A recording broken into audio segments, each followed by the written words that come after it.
نحمده ونصلي على رسوله الكريم اما بعد فاعوذ بالله من الشيطان الرجيم بسم الله الرحمن الرحيم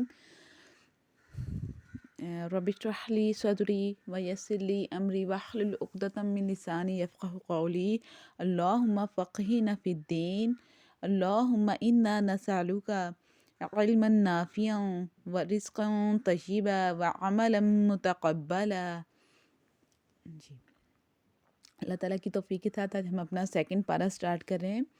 دیکھیں سیقولو، سا کا مطلب یہاں پر ہوگا عن قریب یا اب کے میننگ میں آئے گا، یا پھر سیقولو اب یہ کہیں گے، یا عن قریب یہ کہیں گے، سفہاء بے وقوف، من سے الناسی لوگوں میں سے، ماں کس نے ولاہم، ٹھیک ہے، اس کا مطلب ہوگا پھیر دینا، ایک ہوتا ہے ولا، ٹھیک ہے، اور ایک ہے ولاہم کہ کس نے پھیر دیا، عن سے قبلتہم ان کے قبلے سے، اللتی وہ جس کانو وہ تھے، علیہ اس پر، کل آپ کہہ دیں للہ اللہ کے لیے، المشرق مشرق والمغرب اور مغرب، یہدی وہ ہدایت دیتا ہے، من جس کو یشاء چاہتا ہے، الی طرف صراط مستقیم سیدھے راستے کی طرف۔ اب بے وقوف ضرور یہ کہیں گے انہیں کیا ہوا کہ پہلے یہ جس قبلے کی طرف رخ کر کے نماز پڑھتے تھے اس سے پھر گئے۔ اے نبی ان سے کہو مشرق اور مغرب سب اللہ کے لیے ہیں، اللہ جسے چاہتا ہے سیدھی راہ دکھاتا ہے۔ وَكَذَلِكَ اور اسی طرح جعلناکم ہم نے تمہیں بنایا امتاً، امت وسط، ٹھیک ہے، امت وسطاً مطلب درمیانی امت، وسط کہتے ہیں درمیان کو، ٹھیک ہے، لِتَكُونُوا تاکہ تم ہو جاؤ شہداء گواہ علی پر الناسی لوگ، وَيَكُونَ اور ہو الرسول رسول علیکم تم پر شہیداً گواہ، وَمَا جَعَلْنَا اور نہیں مقرر کیا ہم نے القبلۃ ہم نے نہیں مقرر کیا قبلہ التی وہ کس کنتا آپ تھے علیہ اس پر، الا مگر لنعلم تاکہ ہم معلوم کر لیں من کون یتبع پیروی کرتے ہیں رسول رسول ممن اس سے جو ینقلب پھر جاتے ہیں علی پر عقبی اپنی ایڑیوں پر، وَإِن اور بے شک کانت یہ تھی لکبیرتاً بھاری بات، الا مگر علی پر الذین جنہیں ہدایت دی اللہ اللہ، وما کانا اور نہیں اللہ اللہ لیضیع ضائع کرے گا، کہ وہ ضائع کرے ایمانکم تمہارا ایمان، ان بے شک اللہ اللہ ان اللہ بے شک اللہ بالناس لوگوں کے ساتھ لرؤف شفیق ہے، رحم والا ہے۔ اسی طرح ہم نے تمہیں ایک امت وسط بنایا تاکہ تم دنیا کے لوگوں پر گواہ ہو اور رسول تم پر گواہ ہو۔ پہلے جس طرف تم رخ کرتے تھے اس کو تو ہم نے صرف یہ دیکھنے کے لیے قبلہ مقرر کیا تھا کہ کون رسول کی پیروی کرتا ہے اور کون الٹا پھر جاتا ہے، یہ معاملہ تھا تو بڑا سخت، مگر ان لوگوں کے لیے کچھ بھی سخت نہ ہوا جو اللہ کی ہدایت سے فیض یاب تھے۔ اللہ تمہارے اس ایمان کو ہرگز ضائع نہ کرے گا، یقین جانو کہ وہ لوگوں کے حق میں نہایت شفیق اور رحیم ہے۔ قد تحقیق نرا ہم دیکھتے ہیں تقلبہ بار بار پھرنا، وجہ کا آپ کا منہ، فی میں السماء آسمان، فَلَنُوَلِّيَنَّكَ تو ضرور ہم پھیر دیں گے آپ کو قبلتاً قبلہ ترضاھا اس سے آپ پسند کرتے ہیں، فولی پس آپ پھیر لیں وجہ کا اپنا منہ، شطرا طرف مسجد الحرام مسجد حرام کی طرف، حیث ما اور جہاں کہیں تم ہو، فولو سو پھیر لیا کرو وجوہکم اپنے منہ کو، شطرہ اسی طرف، وَإِنَّ اور بے شک الذین جنہیں اوتوا الکتاب دی گئی کتاب، لا یعلمون وہ ضرور جانتے ہیں، انہ کہ یہ الحق حق ہے، من سے ربہم ان کا رب، وما اور نہیں اللہ اللہ بغافل بے خبر، عما اس سے جو یعملون وہ کرتے ہیں، وَلَئِن اور لئن اگر اتیتا آپ لائیں الذین جنہیں اوتوا الکتاب دی گئی کتاب، بکلی تمام آیتی نشانیاں، ما تبعوا وہ پیروی نہ کریں گے کہ قبلتا کا آپ کا قبلہ، وما اور نہ انت آپ بتابع پیروی کرنے والے قبلتہم ان کا قبلہ، وما اور نہیں بعضہم ان میں سے کوئی بتابع پیروی کرنے والا قبلہ بعض کسی، ولئن اور اگر اتبعت آپ نے پیروی کی اہواءہم ان کی خواہشات، من بعد اس کے بعد، ما جاءک کہ آ چکا آپ کے پاس، من العلم علم، انکا بے شک آپ اذن اب لمن سے ظالمین بے انصاف، الذین اور جنہیں آتیناہم ہم نے دی الکتاب کتاب، یعرفونہ وہ اسے پہچانتے ہیں، کما جیسے یعرفونہ وہ پہچانتے ہیں ابناءہم اپنے بیٹے کو، وَإِنَّ اور بے شک فریقاً ایک گروہ منہم ان میں سے لیکتمون وہ چھپاتے ہیں الحق حق، وہم حالانکہ وہ یعلمون جانتے ہیں، جن لوگوں کو ہم نے کتاب دی وہ اس مقام کو ایسے پہچانتے ہیں جیسے اپنی اولاد کو، مگر ان میں سے ایک گروہ جانتے بوجھتے حق چھپا رہا ہے۔ الحق حق من سے ربی کا آپ کا رب، فلا تکونن پس آپ نہ ہو جائے من الممترین شک کرنے والوں میں سے، وَلِكُلٍّ وِجْهَةٌ اور ہر ایک کے لیے ہے وجہتن ایک سمت یا ایک جہت، ہوا وہ مولیہ اس کی طرف رخ کرتا ہے، فاستبقوا پس تم سبقت لے جاؤ الخیرات نیکیوں میں، خیرات نیکیاں، اینما جہاں کہیں تکونو تم ہوگے یأتی بکم لے آئے گا تمہیں اللہ جمیعاً اکٹھا، ان اللہ بے شک اللہ علی پر کلی ہر چیز قدیر قدرت رکھنے والا ہے۔ ہر ایک کے لیے ایک رخ ہے جس کی طرف وہ مڑتا ہے، پس بھلائیوں کی طرف سبقت کرو، جہاں بھی تم ہو اللہ تمہیں پالے گا، اس کی قدرت سے کوئی چیز باہر نہیں۔ وَمِنْ حَيْثُ اور من حیث جہاں سے خرجتا آپ نکلے، فولی پس کر لیں وجہ کا اپنا رخ شطرہ طرف المسجد الحرام مسجد حرام کی طرف، وَإِنَّهُ اور بے شک یہی للحق حق ہے من ربی کا آپ کے رب سے، وما اور نہیں اللہ بغافل بے خبر عما اس سے جو تعملون تم کرتے ہو۔ وَمِنْ حَيْثُ خرجتا اور جہاں کہیں سے خرجتا آپ نکلیں، فولی پس کر لیں وجہ کا اپنا رخ شطرہ طرف مسجد حرام کی طرف، وحیث ما اور جہاں کہیں کنتم تم ہو، فولو سو کر لو وجوہکم اپنا رخ شطرہ ہو اس کی طرف، لیاللہ تاکہ نہ یکون رہے للناس لوگوں کے لیے علیکم تم پر حجت کوئی دلیل کوئی حجت، الا سوائے الذین وہ لوگ جو ظلموا ظلم کرتے ہیں یا نا انصافی کرتے ہیں، منہم ان سے، فلا تخشوہم سو تم نہ ڈرو ان سے، وخشونی اور ڈرو ان سے، ولی اتم تاکہ میں پوری کر دوں نعمتی اپنی نعمت کو، علیکم تم پر، ولعلکم تاکہ تم تہتدون ہدایت حاصل کرو، کما جیسا کہ ارسلنا ہم نے بھیجا فیکم تم میں رسولاً ایک رسول، منکم تم میں، یتلو وہ پڑھتے ہیں، علیکم تم پر، آیاتنا ہمارے حکم، ویزکیکم اور پاک کرتے ہیں تمہیں،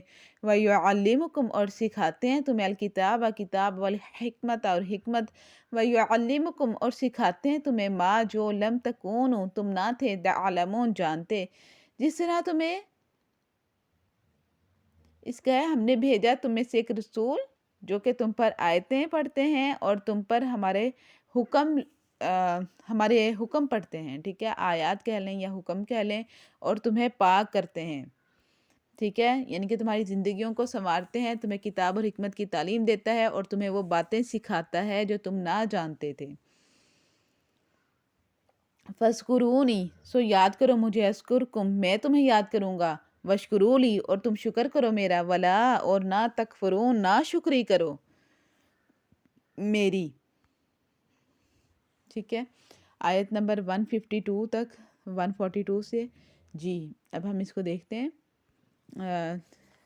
سیکنڈ پارہ ہمارا سٹارٹ ہوا ہے، اس میں دیکھیں اللہ تعالیٰ فرما رہا ہے، سب سے پہلے دیکھیں ابھی اللہ تعالیٰ نے قبلے کا حکم نہیں نازل کیا، لیکن اللہ تعالیٰ پہلے ہی فرما رہا ہے کہ کیا کہیں گے بے وقوف، کہ کس نے بدل دیا ان کا قبلہ جس پر یہ پہلے تھے، قل اللہ ہی کہہ دیجئے، مشرق اور مغرب اللہ کے لیے ہے۔ یہ میں نے واقعہ آپ کو پہلے بھی سنایا تھا، میں دوبارہ بتا دوں، جب نبی پاک صلی اللہ علیہ وسلم مکے سے ہجرت کر کے مدینے گئے وہاں پر، تو مدینہ میں آپ نے 16 یا 17 مہینے بیت المقدس کی طرف منہ کر کے نماز پڑھی یہاں، لیکن نبی پاک صلی اللہ علیہ وسلم کی خواہش یہ تھی کہ جو خانہ کعبہ ہے وہی ان کا قبلہ ہو جائے، کیونکہ وہ ابراہیم علیہ السلام کا قبلہ بھی خانہ کعبہ ہی تھا، تو خانہ کعبہ ہے، اس لیے نبی پاک صلی اللہ علیہ وسلم دعا کرتے تھے اور بار بار آسمان کی طرف منہ اٹھا کر دیکھتے تھے، کہ جب بھی نماز پڑھنے لگتے تھے تو منہ کرتے تھے آسمان کی طرف، تو یہاں پر اللہ تعالیٰ نے کہا ہے کہ ہم آپ کا منہ دیکھتے ہیں بار بار آسمان کی طرف کرنا،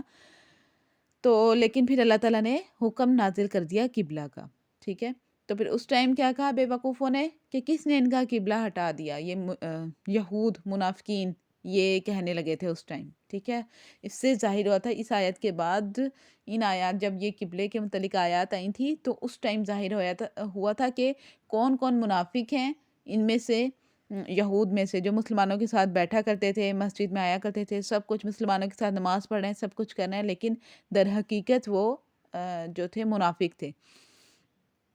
اچھا، تو پھر یہاں پر اللہ تعالیٰ فرما رہا ہے کہ مشرق اور مغرب اللہ تعالیٰ یہ ہدایت دیتا ہے جس سے چاہتا ہے سیدھے رستے کی طرف، ٹھیک ہے۔ اب یہاں پر مسلمان لوگ مراد ہیں، صحابہ مراد ہیں کہ جن کو اللہ تعالیٰ نے سیدھے رستے کی طرف ہدایت دی اور جو یہود ہیں، ٹھیک ہے، ان کو یہاں پر اللہ تعالیٰ نے اس آیت میں بے وقوف کہا۔ ہم نے اسی طرح تمہیں عادل امت بنایا، یعنی کہ درمیانی امت بنایا۔ نیکسٹ آئے دیکھیں، وَكَذَلِكَ جَعَلْنَاكُمْ أُمَّةً وَسَطًا لِتَكُونُوا شُهَدَاءَ عَلَى النَّاسِ، تاکہ تم لوگوں پر گواہ ہو جاؤ۔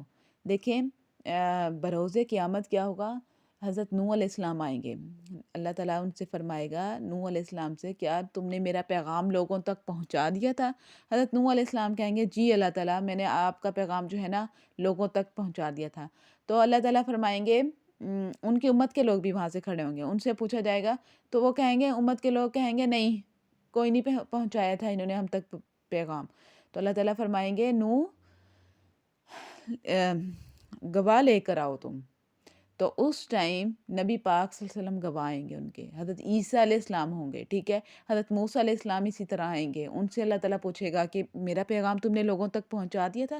دیکھیں اللہ تعالیٰ نے سوال کرنا ہے، انبیاء سے بھی سوال کیا جا رہا ہے، ظاہر ہو رہا ہے کہ قیامت کے دن ہمارے ہر عمل کا سوال ہوگا، اس کے بدلے میں پھر ہمیں جو نیکیاں اور جو ہمارے توبہ استغفر اللہ گناہ ہوں گے اس کے بدلے میں وہ ہمیں ملیں گے۔ تو جنت جہنم اس کے بدلے میں ملیں گی، نیکیوں اور گناہوں کے بدلے میں، اللہ تعالیٰ معاف فرمائے۔ تو پھر حضرت عیسیٰ علیہ السلام سے پوچھا جائے گا تو حضرت عیسیٰ کی قوم بھی ایسے کہہ دے گی، حضرت موسیٰ علیہ السلام کی قوم بھی ایسے کہہ دے گی کہ انہوں نے تو ہمیں پیغام ہی نہیں دیا تھا، ہمیں تو بتایا نہیں تھا کہ قیامت بھی آئے گی، ہمارے ساتھ یہ بھی ہوگا۔ تو پھر تو پھر حضرت عیسیٰ اور حضرت موسیٰ کہیں گے کہ نبی پاک صلی اللہ علیہ وسلم کو بلا لو، وہ ہمارے گواہ ہیں۔ تو نبی پاک صلی اللہ علیہ وسلم کو اس ٹائم بلایا جائے گا تو حضرت محمد صلی اللہ علیہ وسلم فرمائیں گے جی انہوں نے اپنا پیغام پہنچا دیا تھا۔ اب دیکھیں نبی پاک صلی اللہ علیہ وسلم اس دور میں نہیں تھے، حضرت عیسیٰ کے حضرت موسیٰ کے دور میں، وہ تو بہت بعد میں آئے ہیں، بہت بعد میں پیدا ہوئے ہیں، تو وہ کیسے ان پر گواہ ہو سکتے ہیں؟ کیونکہ قرآن پاک اس کی تصدیق کر رہا ہے، ٹھیک ہے، نبی پاک صلی اللہ علیہ وسلم کو اللہ تعالیٰ نے قرآن پاک میں بتایا، ٹھیک ہے، تصدیق کرنے والے ہیں، ٹھیک ہے۔ یہ قرآن پاک اسی لیے اس کو تصدیق کرنے والی کہا جاتا ہے کہ پہلی کتابوں کی، پہلے انبیاء کی تصدیق کرنے والی ہے، اس لیے نبی پاک صلی اللہ علیہ وسلم اس ٹائم ان گواہی دیں گے، ادھر یہاں پر ہے نا کہ تم لوگوں پر گواہ ہو جاؤ۔ وَيَكُونَ الرَّسُولُ عَلَيْكُمْ شَهِيدًا، اور رسول تم پر گواہ ہو جائیں، ٹھیک ہے۔ تو یہاں پر یہ مراد ہے، اور دوسرا پھر ہم لوگ بھی گواہ ہو گئے، تمام کے تمام ہم لوگ کیا گواہ ہو گئے کہ نہیں؟ نبی پاک صلی اللہ علیہ وسلم گواہ ہوئے تو ساتھ کے ساتھ ہم تمام امت گواہ ہو گئی کہ نبی پاک صلی اللہ علیہ وسلم نے اپنا پیغام جو ہے وہ انہوں نے بھی پہنچا دیا، اور پہلے والے انبیاء نے بھی اپنا پیغام پہنچا دیا۔ نبی پاک صلی اللہ علیہ وسلم نے خطبہ حجۃ الوداع کے موقع پر صحابہ سے فرمایا تھا کیا میں نے تم تک پیغام پہنچا دیا اللہ تعالیٰ کا؟ تو تمام صحابہ نے، اس ٹائم 1.25 لوگ تھے حج کرنے کے لیے، تو اس ٹائم سب نے ایک زبان ہو کر کہا تھا جی آپ نے اپنا حق جو ہے وہ پہنچا دیا، حق جو تھا آپ نے ادا کر دیا، اللہ تعالیٰ کا پیغام جو ہے وہ آپ نے پہنچا دیا۔ پھر آپ نے اس ٹائم فرمایا تھا کہ یا اللہ تعالیٰ گواہ ہو جا کہ میں نے اپنا پیغام جو ہے وہ پہنچا دیا۔ دیکھیں اس کے علاوہ ہر چیز گواہ ہو گئی، وہاں پر منبر تھا، ٹھیک ہے، وہاں پہ جتنے پتھر تھے، جتنی مطلب زمین جیسی بھی تھی اس ٹائم وہ ساری گواہ، بیت اللہ گواہ، مطلب ہر چیز وہاں پر گواہ ہو گئی تھی، ٹھیک ہے۔ اب ہم آپ اونچی آواز سے ایک دفعہ کلمہ بھی پڑھیں نا تو آپ بیڈ پر بیٹھی ہوئی ہیں، آپ اپنی چیئر پر بیٹھی ہوئی ہیں، آپ کے روم میں جتنی بھی چیزیں ہیں ایک ایک چیز یہ گواہ ہو جائے گی۔ اور ہم کہتے ہیں نا کہ یہ سب چیزیں بے جان ہیں، ہم اپنی سکن کو بھی ایسے کہہ دیتے ہیں، لیکن روز قیامت جو ہے نا وہ ہماری سکن بات کرے گی، ٹھیک ہے، ہماری زبان پر تالے لگ جائیں گے، ٹھیک ہے، ہم کچھ بول نہیں سکیں گے کیونکہ ہم تو اپنی زبان سے جھوٹ بولتے آئے ہیں، ہم جھوٹ بولتے ہیں زبانوں سے، ہم تو کہیں گے یا اللہ نہیں، میں نے تو یہ گناہ کیا ہی نہیں، یہ میرے نام اعمال میں کیسے لکھا گیا؟ تو اس ٹائم زبان پر تالا لگ جائے گا، ٹھیک ہے۔ یہ کہتے ہیں کہ ہونٹ جو ہیں وہ آپس میں پیوست ہو جائیں گے، ایسے مل جائیں گے کہ ہم ہونٹوں کو ہلا نہیں سکیں گے، اور اس ٹائم ہماری اسکن بات کرے گی، یہ ہمارے ہاتھوں کی اسکن، پاؤں کی اسکن، ہمارے فیس کی اسکن، تمام اسکن کو اللہ تعالیٰ اس ٹائم زبان دے دے گا، اور یہ اسکن بات کرنے لگے گی، ٹھیک ہے۔ یہ ہمارا اپنا جسم ہمارے خلاف ہو جائے گا، تو ہمیں ایسے اعمال کرنے چاہیے جو کہ نیک ہوں، ٹھیک ہے، کیونکہ ہماری اسکن ہی آج اپنی نہیں ہے۔ آج ہم کہتے ہیں کہ یہ میں اپنی اسکن کو گورا کر لوں، میں پیاری نظر آؤں، خوبصورت نظر آؤں، ٹھیک ہے، لیکن یہی اسکن قیامت کے دن ہمارے خلاف ہو جائے گی، ٹھیک ہے۔ اب یہ نہیں کرنا کہ اسکن سے نفرت کرنا شروع کر دیں، بالکل یہ اللہ تعالیٰ کی پیدا کی گئی ہے، اب اس سے نفرت نہیں کرنی، یہ بھی نہیں ہم کر سکتے، لیکن ہم نے خود کے اعمال بس اچھے کر لینے ہیں، ٹھیک ہے جی۔ اچھا آگے ہے وسط کے لغوی معنی جو ہیں وہ درمیان کے ہیں۔ اچھا یہاں پر وسط کے میں 3 معنی بتا دوں، اس سے مراد ویسے درمیان ہے، اس سے مراد درمیانی امت ہے، یعنی کہ یہود اور نصارہ کے درمیان ہیں ہم، ٹھیک ہے۔ یہود کیا ہو گئے؟ دنیا کی طرف بہت زیادہ ہو گئے، امت وسط ہے نا یہاں پر لفظ، اس کی میں تشریح کر رہی ہوں تفسیر۔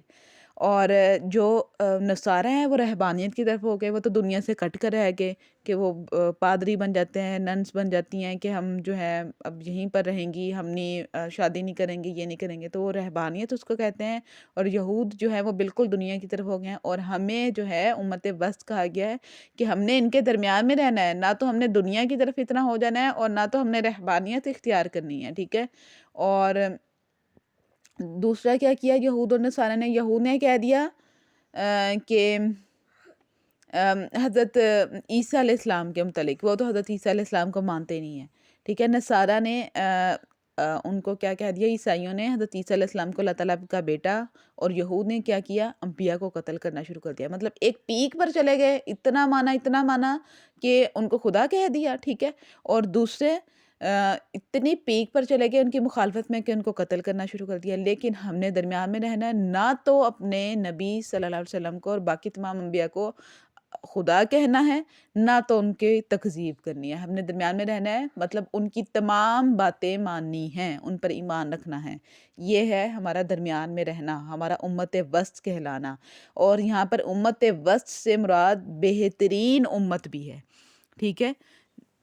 نبی پاک صلی اللہ علیہ وسلم کی امت جو ہے وہ سب سے بہترین ہے، بروز قیامت جو ہے نبی پاک صلی اللہ علیہ وسلم اونچے ٹیلے پر کھڑے ہوں گے، اور ساتھ ان کی تمام امت بھی اونچے ٹیلے پر کھڑی ہوگی، اور باقی لوگ جو ہوں گے وہ تھوڑا نیچے کی طرف ہوں گے۔ تو تمام لوگوں کو نبی پاک صلی اللہ علیہ وسلم ان کی امت دیکھ رہی ہوگی نیچے، باقی تمام امتوں کو، اور باقی تمام امتیں جو ہیں اس ٹائم ہمیں دیکھ رہی ہوں گی، کیونکہ ہم بھی نبی پاک صلی اللہ علیہ وسلم کی امت میں سے ہیں، تو اس ٹائم وہ دیکھ رہے ہوں گے تو کہتے کہ کاش ہم ان کی امت میں سے ہوتے، ٹھیک ہے۔ آج یہود اور نصارہ دیکھیں، وہ اپنی یہودیت پر قائم ہیں، وہ اپنی نصرانیت پر قائم ہیں، لیکن وہ ایمان نہیں لاتے نبی پاک صلی اللہ علیہ وسلم کی امت میں۔ ان کو موقع ملا ہوا ہے کہ وہ نبی پاک صلی اللہ علیہ وسلم کی امت میں سے بن جائیں، ٹھیک ہے، لیکن وہ اس میں سے نہیں بن رہے۔ تو وہ جب نہیں بن رہے ان میں سے، تو وہ اس دن کہیں گے کہ کاش کہ ہم ان کی امت میں سے ہوتے، نبی پاک صلی اللہ علیہ وسلم کی۔ دنیا میں موقع مل رہا ہے تو نہیں بن رہے، اور جب موقع ختم ہو جائے گا اس ٹائم کاش کریں گے، جی۔ اور یہاں اسی طرح کہا ہے کہ اللہ تعالیٰ نے کہ تمہیں بہترین قبلہ عطا کیا، ٹھیک ہے، بہترین قبلہ عطا کیا، اسی طرح تمہیں سب سے افضل امت بھی بنایا۔ اس کا مقصد یہ ہے کہ تم لوگوں پر گواہی دو، جیسا کہ دوسرے مقام پر ارشاد ہے سورۃ حج میں، دیکھیں رسول تم پر اور تم لوگوں پر گواہ ہو، ہم بھی گواہی دینے والے ہوں گے اگلے لوگوں پر، آنے والے لوگوں پر، ٹھیک ہے۔ یہود اور نصرانی جب اللہ تعالیٰ کس طرح ہم سے گواہی لے گا، یا اللہ پاک ہمیں ہماری گواہی اس ٹائم قبول فرمانا، یا اللہ پاک اس ٹائم ہمیں بہترین امت میں سے ہوں اور ہم اپنے نبی صلی اللہ علیہ وسلم کے ساتھ ہی کھڑے ہوں، یہ نہ ہو کہ ہمارا خاتمہ پتہ نہیں کیسا ہو، اللہ تعالیٰ ایمان پر ہی ہمارا خاتمہ فرمائے، ہم اپنے نبی پاک صلی اللہ علیہ وسلم کے ساتھ ہی بروز قیامت کھڑے ہوں، یہ نہ ہو کہ ہمیں مشرکوں کے ساتھ کھڑا کر دیا جائے، کہ ہم چھوٹا سا انسان شرک بھی کر لینا کہ میں اس سے مانگ لیتا ہوں اللہ کی بجائے، تو وہ بھی شرک میں داخل ہو جاتا ہے۔ میں نے آپ کو شرک کا بتایا تھا پہلے بھی کہ اندھیری رات میں کالے پتھر پر، سیاہ پتھر پر سیاہ چلتی ہوئی چونٹی کی مانند ہے، کہ وہ سرایت کر جاتا ہے اور پتہ بھی نہیں چلتا۔ اس دیکھیں یہ حدیث ایک میں سنا دوں آپ کو امت وسط کے بارے میں. جب اللہ تعالیٰ پیغمبروں سے قیامت والے دن پوچھے گا کہ تم نے میرا پیغام پہنچا دیا تھا، وہ اس کا مثبت جواب دیں گے. اللہ تعالیٰ فرمائے گا تمہارا کوئی گواہ ہے؟ وہ کہیں گے ہاں محمد صلی اللہ علیہ وسلم اور ان کی امت. چنانچہ امت بھی اس ٹائم گواہی دے گی. اس لیے اس کا ترجمہ جو ہے وہ عادل کیا گیا. وسط کا مطلب ایک معنی عدل کا بھی مطلب اعتدال کی امت ہے. نہ تو اس میں افراط پایا جاتا ہے، نہ تو اس میں تفریط پائی جاتی ہے. ٹھیک ہے. اچھا یہاں پر تحویل قبلہ، تحویل قبلہ کہتے ہیں قبلہ جو ہے وہ بدل گیا. اب یہاں پر ہم آپ کے چہرے کو بار بار آسمان کی طرف اٹھتا دیکھتے ہیں. تو نبی پاک حدیث ہے کہ نبی پاک صلی اللہ علیہ وسلم بار بار آسمان کی طرف منہ کرتے تھے اور دعا کرتے تھے اللہ تعالیٰ سے کہ قبلہ جو ہے وہ بیت اللہ ہو جائے. پھر اللہ تعالیٰ نے فرمایا، دیکھیں کیا فرما رہا ہے اللہ تعالیٰ، کچھ بھی اس میں مشکل نہیں ہے. ہم آپ کے چہرے کو بار بار آسمان کی طرف اٹھتے ہوئے دیکھ رہے ہیں. اب ہم آپ کو اس قبلہ کی جانب متوجہ کریں گے جس سے آپ خوش ہو جائیں. آپ اپنا منہ مسجد حرام کی طرف پھیر لیں. اچھا یہاں پر خانہ کعبہ کا لفظ اللہ تعالیٰ نے ذکر نہیں کیا، مسجد حرام کا کیا. ٹھیک ہے. اور آپ جہاں کہیں ہو اپنا منہ اسی طرف پھیرا کریں. اہل کتاب کو اس بات کہ اللہ کی طرف سے برحق ہونے کا قطعی علم ہے. دیکھیں اہل کتاب کو معلوم تھا، کہتے ہیں کہ جو ان کی بکس ہیں ان میں تھا کہ جو قبلہ ہوگا نا آخری امت کا، ٹھیک ہے، وہ جو ہوگا خانہ کعبہ ہی ہوگا، مسجد حرام ہو گئی یہ کہا تھا. ایک مسجد بیت المقدس کا ذکر آتا ہے، مسجد اقصیٰ. بیت المقدس کا الگ ذکر آتا ہے کہ وہ یہود کا قبلہ تھا. ٹھیک ہے. اور عیسائیوں کا بھی، عیسائی اس کے صخرہ کی جانب منہ کر کے نماز پڑھتے ہیں، اور جو یہود ہیں بیت المقدس کی مشرقی جانب جو ہے وہ منہ کر کے نماز پڑھتے ہیں. تو نبی پاک صلی اللہ علیہ وسلم جب مکہ میں تھے تو آپ ایسے منہ کر کے نماز پڑھتے تھے کہ صخرہ بیت المقدس بھی سامنے آ جاتا تھا، اور صخرہ مقدس بھی سامنے آ جاتا تھا، اور خانہ کعبہ بھی سامنے ہوتا تھا. لیکن جب آپ مدینہ میں آئے تب آپ کو جو ہے وہ مطلب پیٹھ ہوتی تھی بیت اللہ کی طرف اور منہ ہوتا تھا بیت المقدس کی طرف. اچھا جب یہ مسجد میں جب اللہ تعالیٰ کا حکم آیا تو اس ٹائم اکثر روایت میں آتا ہے کہ ظہر کی نماز کا وقت ہونے لگا تھا، اکثر روایت میں آتا ہے کہ عصر کی نماز کا وقت ہونے لگا تھا. تو یہاں پر وسط ہر چیز کا لیا گیا ہے.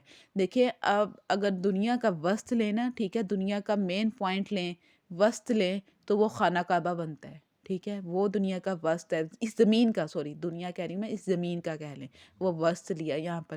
امت وسط ہمیں بنایا. ٹھیک ہے. زمین کا وسط کیا؟ خانہ کعبہ بنایا. اور ہر چیز وسط آ رہی ہے. تو یہاں پر نماز بھی جو ہے وہ صلاۃ الوسطیٰ وہ ادا کی گئی.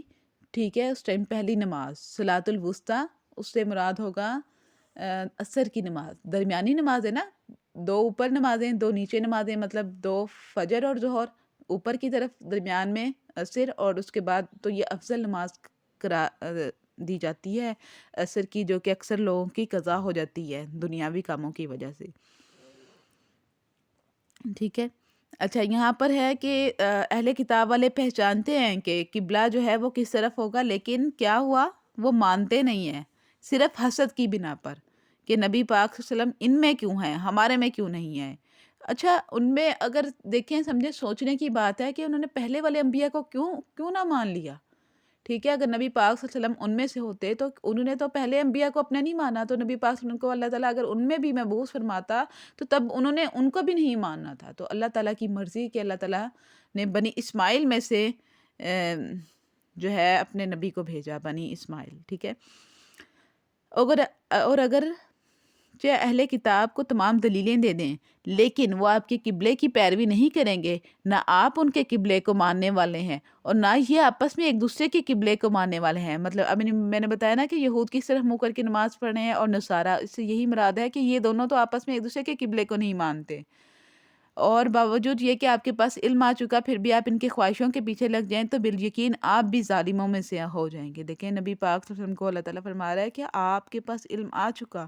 ٹھیک ہے. نبی پاک صلی اللہ علیہ وسلم کو فرمایا تو آٹومیٹکلی یہ حکم ہم پر بھی آیا کہ جیسے وہ وحی کے پابند ہیں حضرت محمد صلی اللہ علیہ وسلم، کہ جیسا حکم ملے تو وہ ویسا کرتے ہیں. وہ کبھی بھی ان کی، اب یہاں سے ظاہر ہوتا ہے کہ نبی پاک نے کبھی بھی اپنی خواہش پر نہیں چلے. اپنے جیسے وحی میں آیا اللہ تعالیٰ نے فرمایا انہوں نے ویسے ویسے عمل کیا، بے شک ان کی مطلب اس میں ان کو کتنی بھی تکلیف ہوئی ہو، کتنا بھی مسئلہ ہوا ہو، لیکن انہوں نے اللہ تعالیٰ کے حکم کی پیروی کی۔ اور صحابہ جو تھے نبی پاک صلی اللہ علیہ وسلم کے ساتھ، وہ تو نبی پاک صلی اللہ علیہ وسلم کے ایک اشارے کے منتظر ہوتے تھے اور وہ وہی کرنے لگ جاتے تھے۔ اکثر نبی پاک صلی اللہ علیہ وسلم چل رہے ہوتے تھے نا، تو جہاں جہاں آپ کا پاؤں پڑتا تھا تو صحابہ اس کے اوپر چلنے کی کوشش کرتے تھے۔ وہ اس طرح نبی پاک صلی اللہ علیہ وسلم کی پیروی کیا کرتے تھے۔ آپ صلی اللہ علیہ وسلم لیٹے ہوتے تھے، سو رہے ہوتے تھے اکثر دوپہر میں گرمیوں کی، تو آپ کو پسینہ آتا تھا تو کوشش کرتے تھے کہ اس پسینے کو جمع کر لیں۔ تو اس طرح وہ نبی پاک صلی اللہ علیہ وسلم کو اتنا فالو کرتے تھے، اتنی ان سے محبت کرتے تھے۔ اللہ تعالیٰ ہمارے دلوں میں بھی ایسی محبت پیدا کرے۔ ہمارے دلوں میں یہ ہو گیا ہے کہ ہم جو ہے وہ ناز خوانی کر لیں، کہ بالکل بہت اچھی بات ہے ناز خوانی کرنا، ٹھیک ہے، لیکن ہم نے سنتوں کو چھوڑ دیا ہے، ٹھیک ہے۔ کوشش کریں کہ روز ایک نئی سنت کے بارے میں جانیں اور اس کے بعد اس سنت کو اپنا لیں، ٹھیک ہے۔ اچھا، یہاں پر یہ اب ہے کہ قرآن و حدیث کے علم کے باوجود اہل بدعت کے پیچھے لگنا ظلم اور گمراہی ہے۔ اب ہم نے اہل بدعت میں سے نہیں بننا۔ بار بار قرآن پاک میں نہ ڈھکے چھپے لفظوں میں بدعت کا ذکر آ جاتا ہے کہ ہم نے اس طرح نہیں بننا۔ اب یہاں پر دیکھیں کیا کہا جا رہا ہے، اور آپ کے پاس علم آ چکا اور پھر بھی ان کی خواہشوں کے پیچھے لگ رہے ہیں۔ اب ہماری خواہش ہوتی ہے نا کہ ہم یہ سجا لیں، یہ کر لیں، وہ کر لیں، جس میں کہ وہ ہمارے دین میں ان چیزوں کا حکم نہیں ہے، لیکن ہم اپنی خواہشوں کے پیچھے لگے ہوئے ہیں، تو کیا پھر ہم ظالموں میں سے ہو جائیں گے؟ اللہ تعالیٰ ہمیں ظالموں میں نہ کرے، ٹھیک ہے۔ جنہیں ہم نے کتاب دی تو وہ اسے ایسے پہچانتے ہیں جیسے کوئی اپنے بچوں کو پہچانتا ہے۔ اب یہاں پر اسے پہچاننے سے مراد کیا ہے؟ نبی پاک صلی اللہ علیہ وسلم کو پہچاننا، کہ وہ نبی پاک صلی اللہ علیہ وسلم کو ایسے پہچانتے ہیں جیسے اپنی اولاد کو۔ تو اکثر ان کے حضرت عمر رضی اللہ تعالیٰ نے پوچھا تھا ایک یہودی سے، کیا تم نبی پاک صلی اللہ علیہ وسلم کو پہچانتے ہو کہ یہی نبی ہیں؟ تو انہوں نے کہا کہ سچ پوچھیں تو ہم ان کو اپنے بیٹوں سے زیادہ پہچانتے ہیں، ہمیں نہیں پتہ کہ یہ ہمارا بیٹا ہے بھی کہ نہیں، لیکن نبی پاک صلی اللہ علیہ وسلم کو ہم ایسے پہچانتے ہیں کہ ان اپنے بیٹوں سے زیادہ پہچانتے ہیں۔ انہوں نے ہی کہا تھا خود نے۔ تو پھر جب انہوں نے یہ بات کہی، لیکن کیا ہے کہ ان میں سے ایک جماعت، اب صرف ایک جماعت کا ذکر ہے کہ وہ حق کو پہچان کر چھپاتی ہے۔ اب یہاں پر صرف کچھ ایک فریق تھا یہودیوں کا جو یہ کر رہا تھا، باقی سب یہودی ایسے نہیں تھے۔ اللہ تعالیٰ نے ان کو اسلام کی دولت سے نوازا تھا۔ ان میں عبداللہ بن سلام رضی اللہ تعالیٰ تھے جو کہ صحابی تھے، یہود میں سے تھے۔ کافی لوگ ایسے ہوئے تھے کہ یہود میں سے وہ صحابہ بن گئے تھے، وہ اسلام لے آئے تھے اور سچا اسلام لے کر آئے تھے، ٹھیک ہے۔ اب یہاں پر صرف ان یہودیوں کا، جب منافقین کا ذکر آئے تو ان یہودیوں کا ایک جماعت کا ذکر آئے گا کہ جو کہ منافق بن گئی تھی۔ آپ کے رب کی طرف سے یہ سراسر حق ہے، خبردار آپ شک کرنے والوں میں سے نہ ہونا۔ یعنی کہ اللہ تعالیٰ کی طرف سے جو بھی حکم آ رہا ہے اب اس میں شک و شبہ کی کوئی بھی گنجائش نہیں رہتی۔ ہر شخص ایک نہ ایک طرف متوجہ ہو رہا ہے۔ اب یہاں پر ہے کہ ہر مذہب کے لوگوں نے اپنا قبلہ بنایا ہوا ہے کہ جس کی طرف وہ رخ کرتے ہیں۔ اب سجدہ کر رہے ہوتے ہیں اکثر لوگ بتوں کو، ٹھیک ہے، ہندوؤں کو دیکھا ہے، انہوں نے اپنی سجدہ کا وہ بنا لیا ہے، کسی نے اپنا قبلہ کچھ بنا لیا ہے۔ تو ہمارا جو قبلہ ہے، ٹھیک ہے، منہاج ہے، جو ہمارا طریقہ ہے، وہ جو ہے وہ ہمیں جو اللہ تعالیٰ نے بتا دیا وہی ہے۔ قرآن مجید میں سورۃ مائدہ میں آیت نمبر 48 ہے کہ اللہ تعالیٰ نے ہدایت اور ضلالت یعنی کہ گمراہی دونوں کی وضاحت کے بعد انسانوں کو ان دونوں میں سے کسی ایک کو بھی اختیار کرنے کی جو آزادی دی ہے، اس کی وجہ سے لوگوں نے مختلف طریقے اور دستور بنا لیے۔ اب لوگوں میں اختلافات کیوں ہیں؟ لوگوں میں فرقے کیوں بن گئے؟ کیوں بنے؟ اس کی وجہ دیکھیں اللہ تعالیٰ نے خود ہی قرآن پاک میں بیان فرما دی ہے کہ میں نے ہدایت کو بھی واضح کر دیا اور میں نے گمراہی کو بھی واضح کر دیا، ٹھیک ہے۔ آج دیکھیں لوگوں نے فرقے بنائے ہیں لیکن ان کے پاس قرآن پاک کا علم نہیں ہے، بس ان کو جو ان کے بڑوں نے کہہ دیا یا پھر جس لوگوں کو بھی وہ آئیڈیل مانتے تھے وہ جہاں چل رہے ہیں وہ ان کے پیچھے پیچھے چلنا شروع کر دیا۔ یہ نہیں ہوا کہ خود قرآن پاک کھول کر دیکھیں، خود پڑھیں، حدیث کو خود کھول کر دیکھیں اور پڑھیں، اور ان کا ذہن پھر اس کے بارے میں کیا غور و فکر کرتا ہے، وہ کس طرح پھر ہدایت حاصل کرتے ہیں۔ اللہ تعالیٰ نے ہدایت بھی ہمارے سامنے واضح کیا اور گمراہی بھی۔ کتنی جگہ پر آیا ہے یہ گمراہی کا طریقہ ہے، یہ ظالموں کا طریقہ ہے، اور کتنی جگہ پر آیا ہے کہ یہ ہدایت والوں کا طریقہ ہے۔ تو ہم نے کس طریقے پہ چلنا ہے؟ ہدایت والوں کے طریقے پر۔ تو لوگوں نے کیا کیا ہے؟ لوگوں میں اختلاف اسی لیے ہیں کیونکہ اللہ تعالیٰ نے ان کو اختیار دے دیا۔ اللہ تعالیٰ چاہتا تو سب کو ہدایت کے رستے پر چلاتا، لیکن کیا کیا؟ اللہ تعالیٰ نے اختیار دیا تو لوگ اپنی مرضی سے گمراہی کی طرف چلے گئے، اپنی مرضی سے وہ جو ہے وہ نیکی کی طرف چلے گئے۔ تو اس لیے کیا حکم ہے ہمارے لیے کہ تم نیکیوں میں سبقت کرو. اب یہاں پہ خیرات کا ذکر ہے نا کہ نیکیوں میں سبقت کرنا ہے، نیکیوں کی طرف ہم نے سبقت کرنا ہے، نیکی کے راستے پر چلنا ہے، بھلائی کے راستے پر چلنا ہے. اور وہ ہم کیسے چل سکتے ہیں؟ اللہ تعالیٰ کے حکم کی پیروی کریں، قرآن پاک کی پیروی کریں، ٹھیک ہے، نبی پاک صلی اللہ علیہ وسلم کے طریقے پر کی پیروی کریں. اس کے علاوہ جو ان سے ہٹ گیا پھر وہ محروم ہو جائے گا. اچھا یہاں پر دیکھیں قرآن پاک میں یہ آیت دوبارہ بار بار آ رہی ہے، وَمِنْ حَيْثُ خَرَجْتَ فَوَلِّ وَجْهَكَ شَطْرَ الْمَسْجِدِ الْحَرَامِ. پہلے ایک دفعہ آئی، ٹھیک ہے، اور دوبارہ آئی، آپ جہاں سے نکلیں اپنا منہ مسجد حرام کی طرف کر لیا کریں. اچھا آیت نمبر 149 میں دوبارہ اللہ تعالیٰ نے حکم دیا. 150 میں دوبارہ اللہ تعالیٰ حکم دے رہا ہے، وَمِنْ حَيْثُ خَرَجْتَ فَوَلِّ وَجْهَكَ شَطْرَ الْمَسْجِدِ الْحَرَامِ. آپ جس طرف جہاں سے نکلیں اپنا منہ مسجد حرام کی طرف پھیلیں. اچھا جس چیز کے بارے میں بتانا ہوتا ہے نا کہ جس کی تاکید کی جاتی ہے، تو جس کو بار بار اس چیز کو بار بار کہا جاتا ہے، اس کا حکم بار بار نازل اللہ تعالیٰ کرتا ہے. نبی پاک صلی اللہ علیہ وسلم نے بھی کسی چیز کی تاکید کرنی ہوتی تھی نا، وہ حدیث سنیے نا، نبی پاک صلی اللہ علیہ وسلم اب خطبہ دینے کے لیے ممبر پر چڑھنے لگے، پھر آپ نے کہا خاک آلود ہوا، خاک آلود ہوا، خاک آلود ہوا، 3 دفعہ یہ لفظ کہا تھا نا. پھر صحابہ نے پوچھا تھا کہ کون خاک آلود ہوا، تو یہ مطلب تاکید وہاں پہ کر رہے تھے. اسی طرح یہاں پر 3 دفعہ جس بات کو کہہ دیا جائے وہ بات پکی مہر لگ جاتی ہے.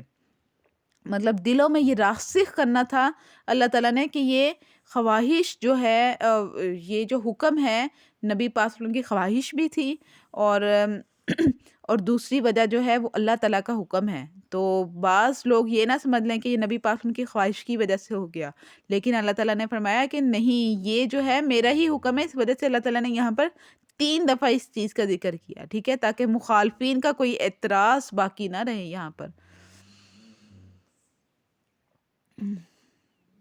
یعنی کہ اہل کتاب پھر یہ نہ کہہ سکیں، ایک اس کی وجہ یہ بھی ہے کہ اہل کتاب یہ نہ کہہ سکیں ہماری کتابوں میں تو ان کا قبلہ خانہ کعبہ ہے اور نماز یہ بیت المقدس کی طرف منہ کر کے پڑھتے ہیں. تو پھر اللہ تعالیٰ نے 3 دفعہ کہا، تو اس میں ہے تم جہاں کہیں ہو اپنے چہرے اسی طرف کر لیا کرو تاکہ لوگوں کی کوئی حجت تم پر باقی نہ رہے. یہی ان کی حجت جو میں نے ابھی آپ کو بتائی ہے اہل کتاب کی، ان لوگوں کے جنہوں نے ان میں سے ظلم کیا، تم ان سے نہ ڈرو، مجھ سے ڈرو. بے شک اللہ تعالیٰ زیادہ حق رکھتا ہے کہ ہم اس سے ڈریں. آج ہم کیا کہتے ہیں، لوگ کیا کہیں گے، میں نے مہندی نہیں کی اپنی بیٹی کی، اپنے بیٹے کی، لوگ کہیں گے کہ یہ کنجوسی کر رہی ہے. بھئی لوگوں کا اتنا ڈر. میں نے وہ سلامی نہیں کی، مطلب وہ جو کرتے ہیں کہ دلہے کو سب رشتہ دار آ کے پیسے دے دیتے ہیں، لڑکی کی منہ دکھائی نہیں کی، یہ سب کچھ نہیں کیا، تو لوگ کیا کہیں گے. ٹھیک ہے، تو لوگوں کی پرواہ ہے، لوگوں کا ڈر ہے، اپنے رب کا ڈر نہیں ہے، اپنے اللہ تعالیٰ کا ڈر نہیں ہے. اللہ تعالیٰ فرماتا ہے، آئے گا انشاءاللہ تعالیٰ آگے، کہ اللہ تعالیٰ زیادہ حق رکھتا ہے کہ اس سے ڈرا جائے.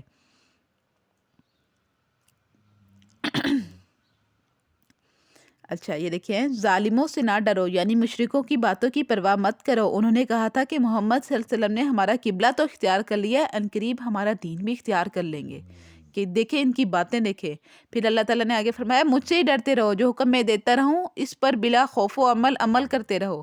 تحویل قبلہ، ٹھیک ہے، جو یہ اللہ تعالیٰ نے حکم نازل کیا یہ ایک ہمارے لیے انعام ہے. ٹھیک ہے، اس کو انعام و کرام سمجھیں، اس کو ہدایت سمجھیں. قرآن پاک کے ہر حکم کو اس طرح ہم نے سمجھ کر لینا ہے کہ وہ ہمارے لیے اللہ کی طرف سے انعام ہے. ٹھیک ہے. اچھا کما کا مطلب ہوتا ہے جس طرح، جیسے پہلے، ٹھیک ہے، کما پہلے بھی آیا ہے. ہم اس جیسے ایز اے ایگزامپل، جیسے ہم کہتے ہیں نا فار ایگزامپل انگلش میں، اردو میں کہتے ہیں مثال کے طور پر، اسی طرح عربک میں کما آتا ہے.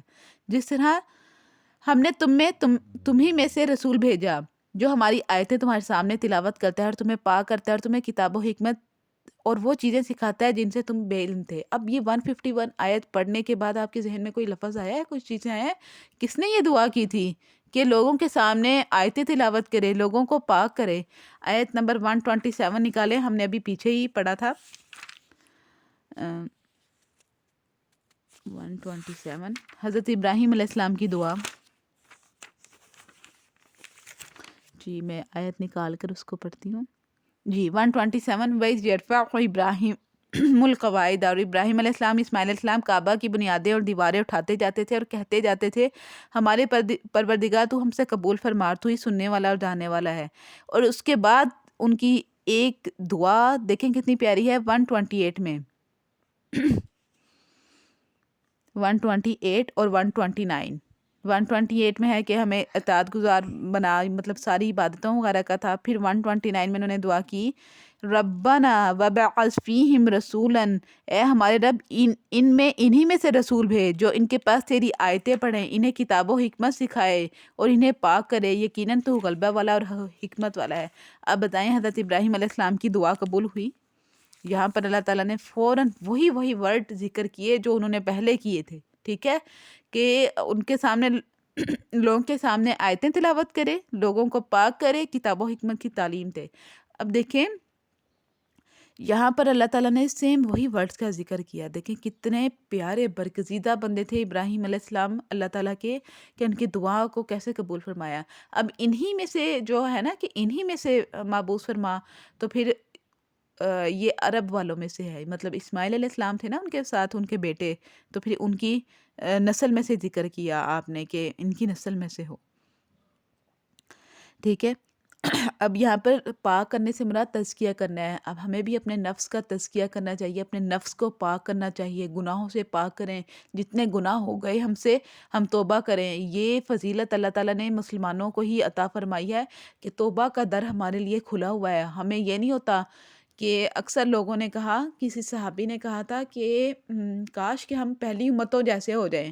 حضرت موسیٰ علیہ السلام یا حضرت عیسیٰ کا ذکر کیا تھا کہ ہم ان کی امت جیسے ہو جائیں، تو نبی پاک صلی اللہ علیہ وسلم نے فرمایا تھا اس ٹائم اللہ نہ کرے کہ ہم اس میں سے ہوں. یہ حدیث کا مفہوم میں بتا رہی ہوں، حدیث کے ورڈ تھوڑے سے اس میں الگ ہوں گے تو لیکن مفہوم یہی تھا کہ نبی پاک صلی اللہ علیہ وسلم نے یہی فرمایا تھا کہ اللہ نہ کرے کہ ہم ان جیسے ہوں، کیونکہ بنی اسرائیل میں سے کوئی گناہ کرتا تھا تو صبح کو ان کے دروازے پر لکھا ہوتا تھا کہ فلاں شخص نے آج رات یہ گناہ کیا ہے، یا آج صبح جس ٹائم بھی اس نے گناہ کیا ہوتا تھا تو صبح کو اس کے دروازے پر لکھا ہوتا تھا. تو اللہ نہ کرے کہ نبی پاک صلی اللہ علیہ وسلم نے فرمایا کہ ہم ان جیسے ہوں کہ دروازوں پر گناہ لکھے ہوں لوگوں کے. تو ہمیں تو اللہ تعالیٰ نے توبہ کی توفیق دی ہے نا کہ ہم الحمدللہ جو ہے وہ توبہ کر لیتے ہیں اور ہم بچ جاتے ہیں. اور آخری آیت جو آج کے سبق کی ہے 152، اس کا میں آپ کو بتاؤں، اس لیے تم میرا ذکر کرو میں بھی تمہیں یاد کروں گا، میری شکر گزاری کرو اور ناشکری سے بچو.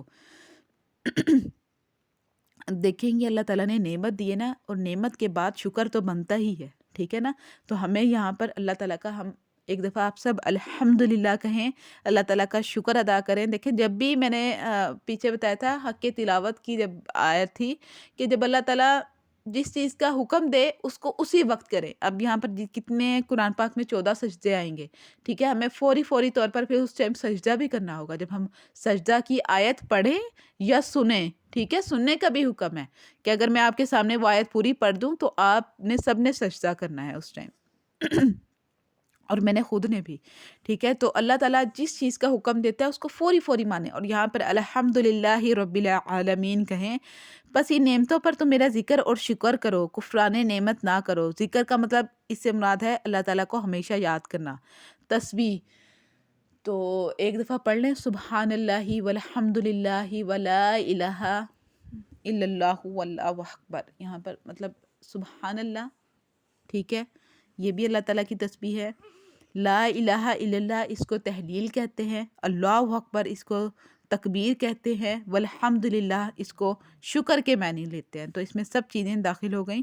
تیسرا کلمہ اگر آپ پڑھ لیں تو، اور یہ جو ہے اللہ تعالیٰ کی طرف سے یہ ہمارے جسم کے ہر جوڑ کا صدقہ بھی ہوتا ہے، ٹھیک ہے نا، کہ سبحان اللہ الحمدللہ اللہ اکبر. یہ تسبیح فاطمہ بھی اس کو کہا جاتا ہے. حضرت فاطمہ رضی اللہ تعالیٰ کو نبی پاک صلی اللہ علیہ وسلم نے خود سکھایا تھا، تو ہمیں بھی چاہیے کہ ہم ان پر عمل کریں. یعنی کہ اللہ تعالیٰ کی، اب یہاں پر شکر سے کیا مراد ہے کہ اللہ تعالیٰ کی، اچھا شکر کی ڈیفینیشن کیا ہوتی ہے وہ میں آپ کو بتا دوں. شکر کا مطلب ہے کہ اللہ تعالیٰ کی دی ہوئی قوت ہمیں ملی ہوئی ہے نا، توانائی ملی ہوئی ہے، اس کو اس کی اطاعت میں صرف کر دینا. اسی اطاعت میں ہم نے خرچ کرنی ہے اپنی تمام توانائییں، اپنی قوتیں. آج اللہ تعالیٰ کو جوانی کی عبادت بہت زیادہ پسند ہے. آتا ہے نا اکثر مقامات پہ آپ نے پڑھا ہوگا کہ اللہ تعالیٰ کو جوانی کی عبادت بہت زیادہ پسند ہے، کیونکہ اس ٹائم انسان کے اعضاء سلامت ہیں، ٹھیک ہے، وہ کھڑے ہو کے پورا قیام کر رہا ہے، وہ پورا سجدہ ادا کر رہا ہے صحیح طریقے سے، اور رکوع کر رہا ہے، ٹھیک ہے، اللہ تعالیٰ کو بہت پسند ہے جب ہم عبادت جو ہے نا وہ پوری پوری کریں جیسے جیسے ہمیں حکم دیا۔ پھر وہ بیماروں کے لیے آ جاتا ہے، بزرگوں کے لیے آ جاتا ہے کہ وہ تو بیٹھ کے بھی پڑھ سکتے ہیں، لیٹ کے بھی پڑھ سکتے ہیں، وہ تو اللہ تعالیٰ نے آسانیاں دی ہیں نا پھر دین میں۔ اصل حکم جو ہے نا وہ ہمیں ماننا چاہیے۔ تو اللہ تعالیٰ کو اس لیے جوانی کی عبادت بہت پسند ہے۔ تو آپ سب ماشاءاللہ سے جتنی بھی سن رہی ہیں نا یہ قرآن پاک آج بیٹھی ہوئی، الحمدللہ کہیں کہ اللہ تعالیٰ نے آپ کو جوانی دی ہے، قوت ہے، توانائی ہے، ایک بڑی الماری گھر کی گھسیٹ کے ایک جگہ سے دوسری جگہ لے کر جا سکتی ہیں، ہے نا اتنی قوت طاقت۔ لیکن بزرگوں میں کسی بوڑھے کو کہہ دیں تو ان بیچاروں سے کچھ نہیں ہوگا ایسا کام، ٹھیک ہے، تو ان سے عبادت بھی ویسی نہیں ہوتی جیسے جوانی کی عبادت ہوتی ہے۔ تو اکثر ہم لوگ کیا کرتے ہیں، جب بوڑھی ہو جاؤں گی نا تب بیٹھ کے قرآن پاک پڑھا کروں گی، تب میں ساری نمازیں پڑھوں گی۔ اب جوان ہوں نا اب کوئی نماز نہیں پڑھی جاتی، اچھا چلو فجر کی رہ جاتی ہے، بڑھاپے میں تو ویسے ہی نیند نہیں آتی ہے، آنکھ کھل جاتی ہے، ٹھیک ہے، تو اس ٹائم پھر وہ وضو بھی بڑی مشکل ہو رہا ہوتا ہے، اکثر لوگ تیمم کر رہے ہوتے ہیں یا تو کسی کو جگا رہے ہوتے ہیں کہ مجھے وضو کروا دو، جن سے چلا نہیں جاتا۔ لیکن کچھ الحمدللہ اللہ تعالیٰ نے ان کو جو جوانی میں عبادت کرتا ہے ان کو مطلب اتنی طاقت ملی ہوتی ہے کہ وہ ان کا دل ہوتا ہے کہ وہ دوبارہ اپنی ویسے ہی عبادت کریں بڑھاپے میں بھی جیسے وہ جوانی میں کرتے تھے۔ تو اللہ تعالیٰ ہم سب کو ایسی توفیق عطا فرمائے۔ اب یہاں پر کفران نعمت سے منع کیا گیا ہے کہ ناشکری سے بچو، ناشکری نہیں کرنی۔ شکر کرنے پر اللہ تعالیٰ کے احسانات کی نوید ہے، ٹھیک ہے، شکر جتنا ہم کریں گے تو اللہ تعالیٰ نے فرمایا نا کہ تم شکر کرو میں تمہیں اور زیادہ دوں گا، اور ناشکری پر اللہ تعالیٰ نے وعید بھی سنائی ہے کہ جو لوگ ناشکری کرتے ہیں، سورۃ ابراہیم آیت نمبر 7 میں آپ دیکھیے گا، اس میں اللہ تعالیٰ نے فرمایا کہ اگر تم شکر کرو تو میں تمہیں زیادہ دوں گا، اور اگر تم کفر کرو گے، ناشکری کرو گے تو میں شدید عذاب دوں گا۔ تو اللہ تعالیٰ ہمیں اس سے بچائے بہت زیادہ۔ دیکھیں انسان کی دو حالتیں ہوتی ہیں، اصل میں ہم اپنے آپ کو دیکھیں، ٹھیک ہے، دو حالتیں ہوتی ہیں، یا تو آرام کی اس کی حالت ہوتی ہے یا تو تکلیف اور پریشانی کی حالت ہوتی ہے، دو میں ہوتا ہے نا۔ ابھی ہم آرام میں ہیں، یا تو ہم ایسا ہوگا کہ ہم کسی پین میں مبتلا ہو جائیں اور پھر ہمیں تکلیف ہو رہی ہوگی، ٹھیک ہے۔ اب اگر آرام کی حالت میں ہے تو انسان کو اس ٹائم شکر کرنا چاہیے، اور جب تکلیف کی حالت میں ہے اس ٹائم صبر کرنا چاہیے۔ دیکھیں حدیث میں ہے مومن کا معاملہ بھی عجیب ہے، اسے خوشی پہنچتی ہے تو اللہ کا شکر ادا کرتا ہے، تکلیف پہنچتی ہے تو صبر کرتا ہے، دونوں حالتوں میں اس کے لیے خیر ہے۔ یہ صحیح حدیث ہے، صحیح مسلم کی۔ اب دیکھیں کتنی پیاری حدیث بیان کی، مطلب مومن ہمیشہ وننگ سچویشن میں ہے، اللہ تعالیٰ نے اس کو اولاد دی، ٹھیک ہے، وہ خوش ہو گیا، اس نے شکر کیا، اللہ تعالیٰ نے اسے اولاد چھین لی، وہ تکلیف میں آ گیا، اس نے صبر کرنا شروع کر دیا، وننگ سچویشن ہوگی نا دونوں۔ پہلی میں بھی وہ خوشی کا معاملہ تھا تو وہ شکر کر رہا تھا، دوسری میں اس کی تکلیف کا معاملہ ہوا تو اس نے صبر کیا، اس پر بھی ثواب مل رہا ہے، اس پہ بھی ثواب مل رہا ہے۔ ہمارے لیے تو اللہ تعالیٰ نے کتنی پیاری ہر چیز ہمارے لیے اتنی خیر کی کر دی ہے، حدیث میں جب آ رہا ہے کہ ہر چیز میں ہماری بھلائی ہے۔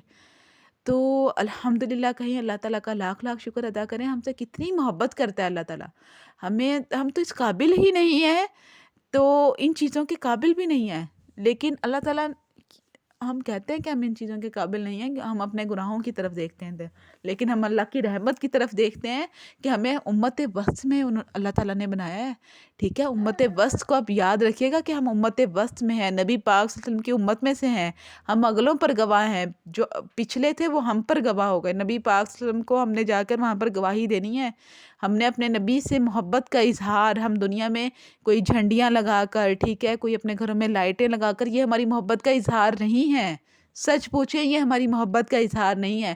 ہماری محبت کا اظہار نبی پاک صلی اللہ علیہ وسلم سے تب ہوگا جب ہم ایک ایک سنت کو اپنا لیں، ایک ایک سنت کو پڑھیں، کھولیں کتابیں، آج ہمارے پاس دولت ہے، مال ہے، سب کچھ ہے، خریدیں کتابیں، صحیح بخاری خرید کے اپنے پاس رکھیں، قرآن پاک کا ترجمہ اپنے پاس خرید کے رکھیں، تفسیر اپنے پاس خرید کے رکھیں، کتابوں کا مطالعہ کریں، دیکھیں پہلے علماء اتنی کتابیں کیوں ہمارے لیے لکھ کر گئے، ٹھیک ہے۔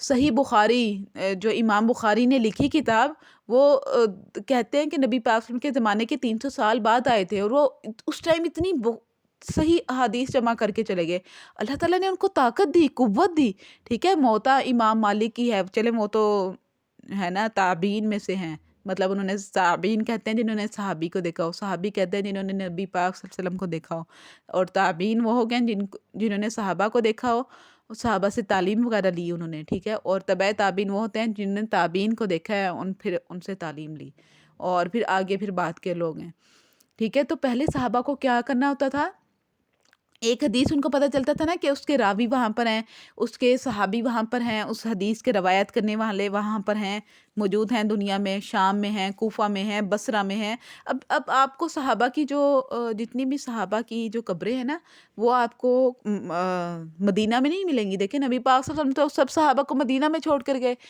جب نبی پاک صلی اللہ علیہ وسلم دنیا سے انہوں نے پردہ کیا تو وہ ان کو مدینہ میں چھوڑ کر گئے، ٹھیک ہے؟ تو دیکھیں پھر ان کی قبریں بھی مدینہ میں ہونی چاہیے تھی نا، لیکن نہیں، کوئی شام میں ہے، کوئی مصر میں ہے، کوئی کوفہ میں، بصرہ میں، مختلف علاقوں میں ہے۔ اور یہ کیوں ہے مختلف علاقوں میں؟ کیونکہ یہ تبلیغ کرنے کے لیے نکل گئے تھے، اللہ تعالیٰ کا دین پھیلانے کے لیے نکل گئے تھے۔ تو پھر صحابہ کو دور دور سفر کر کے حدیث سن کر آتے تھے کہ نبی پاک صلی اللہ علیہ وسلم نے یہ حدیث کیسے بیان فرمائی دی، ہمیں اس طرح بیان کر کے دکھائیں، ٹھیک ہے؟ صحابہ تھے، صحابہ سے پوچھنے کے لیے تابعین ایسے جاتے تھے جنہوں نے نبی پاک صلی اللہ علیہ وسلم کو نہیں دیکھا تھا۔ تو اس طرح تمام احادیث انہوں نے علم کو ایسے جمع کیا، ٹھیک ہے؟ ایک ایک حدیث سننے کے لیے، ایک ایک آیت قرآن پاک کی، وہ تو چلیں قرآن پاک کا تو نسخہ وہ پرنٹ ہو گیا تھا، اس ٹائم چھپوا دیا تھا، لکھوا دیا گیا تھا، لیکن احادیث سننے کے لیے ایسے دور دور جایا کرتے تھے۔ اکثر ان کے پاس قلم کتابیں نہیں ہوتی تھیں تو وہ احادیث کو زبانی حفظ کر لیا کرتے تھے۔ اللہ تعالیٰ نے بہت زبردست حافظہ دیا تھا عرب والوں کو کہ وہ ان کو لکھنا نہیں پڑتا تھا۔ آج ہمیں کچھ بھی کرنا ہو تو ہم لکھتے ہیں، اپنے پاس نوٹ کرتے ہیں، اور ان کا حافظہ بہت وسیع، ان کے دماغ ایسے تھے کہ وہ ہر چیز کو اپنے دماغوں میں محفوظ کر لیا کرتے تھے۔ تو حدیث انہوں نے ایسے سن کر اپنے دماغوں میں محفوظ کی، پھر ان کو کتابوں پر لکھا اور یہ ہم تک پہنچی ہیں الحمدللہ۔ موطا کتاب بھی پڑھیے گا امام مالک کی، وہ بھی حدیث کی کتاب ہے۔ تو اللہ تعالیٰ ہمیں توفیق دے کہ ہم اس علم کو جو ہمیں دیا جا رہا ہے، ہم اس کو حاصل کرنے کے ساتھ ساتھ اس پر عمل کرنے والے بھی بنیں، آمین۔ سبحانک ربک رب العزت عما یصفون وسلام علی المرسلین الحمد للہ رب العالمین۔ السلام علیکم ورحمۃ اللہ وبرکاتہ۔